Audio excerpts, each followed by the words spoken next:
Well, the parents of missing college student Lauren Spear are now saying that they are being stonewalled by the friends that she was with, the people who last saw her daughter. They say that they're simply not talking about what happened that night. She vanished last year after a night of partying at her school, Indiana University. Indiana authorities say that they are still actively investigating the 20-year-old girl's disappearance, but of course the parents just want some answers as to what happened to their daughter. I'm joined by Keith Sullivan, a defense attorney, and Tamara Holder, Fox News legal analyst. Welcome to both of you.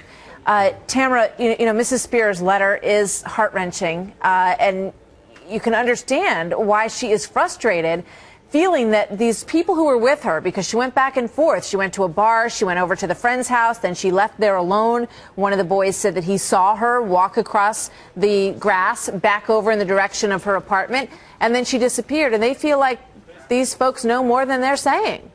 Well, I'm sure that they probably do, but it's not the duty of the kids, unfortunately, and this is a tragic statement I'm about to make, but they don't have any duty to tell the parents exactly what happened for many reasons, because maybe what they say can be used against them later on. Now, it is the duty of the police department and of investigators to interview these people, to ask them questions, to put the story together, and I think that's where the parents' anger should be placed towards the investigators, not the people who were potentially involved. Keith, do we know, how much they have pursued these people to get their story, to find out that they know everything they can get from them?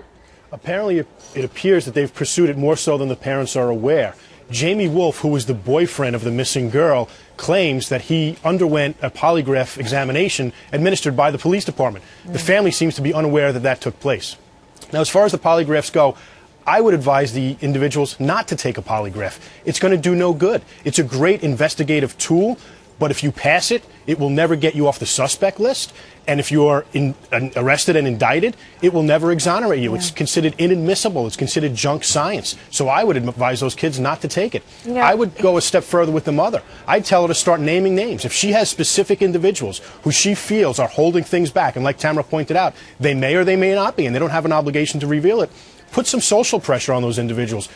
Put their names in the letter. Put it out there publicly and see if that breaks a leak. But that's a very risky thing to do. I mean, now you're risking potentially opening yourself up to some kind of liability for defamation of character or something of the sort if you start naming people who are potentially involved in a crime Tamara, and it didn't occur. I think back to Natalie Holloway and her mother and how strongly she felt that that young man, Joran van der Sloot, knew what happened and that the people who were with him had more information that they were giving. And as a parent, it's impossible to imagine what it feels like when all of these people were with her. They all went to a bar together. They might know a little bit about who else was there. You know, I have to believe, Keith, that these police, I mean, you think they're not doing their job? I mean, that seems unlikely, doesn't it? I have no reason... Given the focus on this case? You're right. I have no reason not to believe that they're not doing everything they can. And it's interesting that you bring up the Joran van der Sloot case, and Tamara's correct. You can be dangerous and bring yourself close to liability, but your child is missing and gone.